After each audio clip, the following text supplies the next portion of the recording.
Le célèbre trio Les Inconnus sera de nouveau réuni ce lundi 14 novembre à 21h10 sur TF1 dans une fiction dans laquelle de célèbres humoristes, comédiens et chanteurs reprendront leurs sketchs les plus cultes.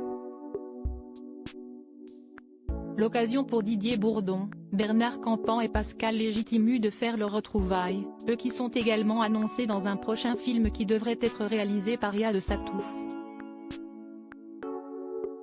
Pour rappel, ils ont formé pendant plusieurs années un trio comique devenu culte, que ce soit sur scène mais aussi au cinéma. Certains de leurs sketchs sont devenus des références humoristiques incontournables dans l'Hexagone. Un succès qui ne les a toutefois pas empêchés de s'épanouir à côté de leur carrière, et de fonder des familles, à l'image de Pascal Légitimu, qui partage sa vie avec Adriana Santini, fille de Pierre Santini, depuis plusieurs années désormais. En couple pendant une dizaine d'années, ils s'étaient mariés en 2010 avant d'accueillir l'année suivante une petite fille prénommée Alicia Bell. Elle a à présent 12 ans. Pascal Légitimu était déjà le papa d'une fille prénommée Luna Darling, aujourd'hui âgée de 26 ans. Et depuis, ils semblent inséparables.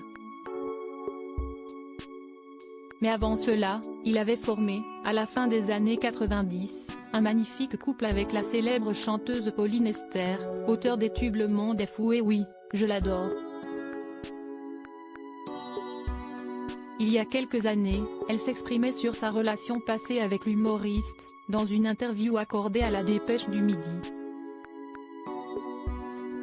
J'ai passé une dizaine d'années avec Pascal Légitimu. À ses côtés, je ne recherchais pas comme une forcenée à enregistrer des disques, à faire des concerts. J'étais femme au foyer et j'aimais ça. J'ai aussi pas mal pouponné en m'occupant de sa fille, alors toute petite et adorable, avait-elle déclaré, alors qu'il était déjà séparé. Mais ils semblent toutefois s'être quittés en bons termes puisqu'en 2007, ils collaboraient ensemble sur le film New Délire, lui écrivant le scénario aux côtés de David Dhawan ainsi qu'Éric Laroque, et elle s'occupant des chansons du film.